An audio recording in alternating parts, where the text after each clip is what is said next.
South Korean heartthrob Kim Seon-ho ay babalik sa Pilipinas sa April para sa isang fan meeting na itinataguyod ng isang brand.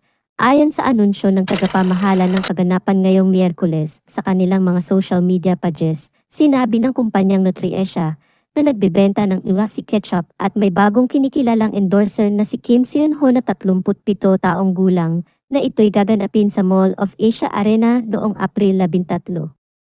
Ang mga detalye para sa ticketing ay hindi pa na-announce. Noong Disyembre, bumisita na si Kim sa Pilipinas para sa 2023 Asia Artist Awards recap. Siyang paboritong sandali mula sa 2023 Asia Artist Awards. Si Kim ay sumikat sa kanyang mga papel sa romantic dramas na Startup at Hometown Cha-Cha-Cha. Nagkaroon din siya ng kanyang debut sa malaking screen noong 2023 sa action thriller film na The Child.